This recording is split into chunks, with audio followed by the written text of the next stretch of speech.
صدیوں پرانی بات ہے کہ ایک گاؤں کے چوپال میں کھجور، برگد اور بیری کے درخت تھے۔ بیری اور برگد کے درمیان کھجور کا قد آور درخت تھا اور اسے اپنے قد آور ہونے پر بہت غرور تھا۔ وہ کبھی ہری بھری اور کبھی برگد کے درخت کی طرف دیکھتا اور طنز کرتا۔ برگد کا درخت تو اتنا پھیلاؤ رکھتا تھا مگر لکڑی کسی کام کی نہیں تھی، نہ فرنیچر بناتا، نہ ہی تیری لکڑی سے خوشبو آتی ہے۔ مجھے دیکھو، میری شاخوں سے ٹوکریاں، چٹائیاں اور ٹوپیاں بنائی جاتی ہیں۔ میرا پھل ایک مکمل غذا بھی ہے۔ اور اس پر برگد کے درخت نے کہا، دنیا میں اللہ تعالیٰ نے کوئی بھی چیز بے مقصد پیدا نہیں کی۔ سب حکیم میرے دودھ سے اور جڑوں سے دوائیاں بنا لیتے ہیں، بہت سی بیماریوں کا اس سے علاج ہو جاتا ہے، اور میرا پھل سینکڑوں جانور بھی کھا لیتے ہیں۔ مسافر میرے نیچے آرام کرتے ہیں، صبح شام پرندے میرے اوپر نیچے چہچہاتے ہیں، مگر کھجور کے درخت کا روب برقرار رہا۔ تو کیا تھا بچوں؟ اسے بیری کا چھوٹا قد ناگوار گزرتا اور اسے ڈرپوک اور بزدل قرار دیتا، ہر وقت اس کو جھکے رہنے کے تانے دیتا۔ بیری کا درخت کہتا، مجھ پر اتنا پھل آتا ہے جس پر میں جھک کر اللہ کا شکر ادا کرتا ہوں۔ میرے پھل سے شہد کی مکھیاں رس چوس کر شہد بناتی ہیں، جو غذا بھی ہے اور شفا بھی۔ کھجور کے پودے نے شکوہ کیا، کبھی انسان نے مجھے پانی دیا کیونکہ مجھ سے لالچ نہیں ہے۔ بیری کے درخت نے کہا، بھائی تمہاری جڑیں مضبوط ہیں اور پانی کا ذخیرہ کر لیتے ہو، ویسے بچے لالچ میں مجھے پانی دے دیتے ہیں کیونکہ مجھ سے بیر توڑ کر کھاتے ہیں، جبکہ تمہارا پھل ان کی پہنچ سے بہت دور ہوتا ہے۔ ہمیں انسان کی خدمت کے لیے پیدا کیا گیا ہے، ہو نہ ہو یہ نیکی کا کون سا دور ہے؟ تم اور برگد کے درخت ویسے ہی بزدل ہو۔ مجھے دیکھو، میں کسی کو سایہ دیتا ہوں اور نہ ہی لکڑی، اور برگد کے درخت پر سارا دن پرندے شور کرتے ہیں جس سے میرے آرام میں خلل بھی آتا ہے، اور تم پر کنکر پتھر بھی برستے ہیں۔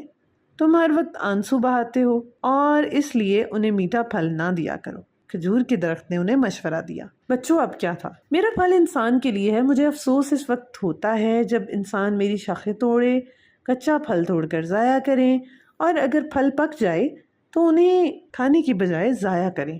اب کیا ہے؟ کھجور کا ایک ننھا سا پودا چند ماہ کا تھا جو زمین میں سر اٹھائے کھڑا بھلا لگ رہا تھا۔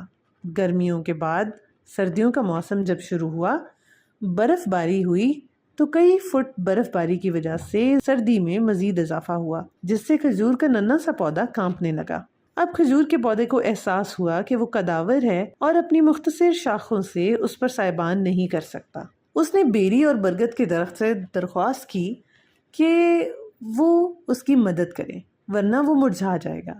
بیری اور برگد کے درخت سوچ بچار کرنے لگے کہ وہ کیا کریں جس طرح ننھے پودے کے لیے سائباں بنے۔ اب کیا تھا بچوں؟ دوپہر کو بچے اسکول سے واپس آتے ہی اسکول بیگز رکھے اور بیری کے درخت پر چڑھنے لگے۔ پکے بیڑ توڑنے کے لیے کنکر پتھر لانا نہ بھولے۔ اب کیا تھا بچوں؟ بیری کا درخت صبر کر رہا تھا۔ اس کے ذہن میں ایک ترکیب آئی اور اس نے بچوں سے کہا، میری بائیں شاخ پر میٹھے اور زیادہ بیر ہیں، تم سب مجھ پر چڑھ کر انہیں اتار لو۔ اب کیا تھا؟ بچے اجازت ملنے پر خوش ہوئے اور فوراً درخت پر چڑھ گئے۔ بیر کے درخت پر چڑھتے ہی ایک شاخ ٹوٹ گئی اور سیدھی برگد کے درخت پر جا پڑی، جس کے نیچے کھجور کا ننھا پودا تھا۔ بچے ڈر کر نیچے اترے اور گھر کو بھاگ گئے۔ دیکھا، میں نہیں کہتا تھا انسان بہت خود غرض ہے، دیکھ لو انہوں نے تمہارا کیا حال کیا، تمہارا بازو توڑ دیا اور فرار ہو گئے۔ واہ رے خود غرضی! تب بیری کا درخت بولا، میں نے جان بوجھ کر ایسا کرنے پر اکسایا، لیکن کیوں؟ کھجور کے درخت نے اس کو پوچھا، کون خود کو زخمی کرواتا ہے؟ بیری کے درخت نے جواب دیا، میری شاخ ٹوٹنے سے ننھے پودے پر سائباں ہو گیا، اب اسے اتنی سردی نہیں لگے گی، یہ اگلے سال تک بڑا ہو جائے گا۔ اور میرے دوست، تم کتنے عظیم ہو، تم نے قربانی دی اور میرے بیٹے کی جان بچائی۔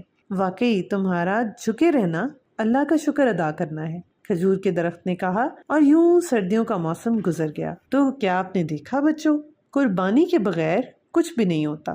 جو دوسروں کے کام آ جائیں وہی اچھے انسان ہوتے ہیں، اور یاد رکھیں قربانی کبھی رائے گاہ نہیں جاتی۔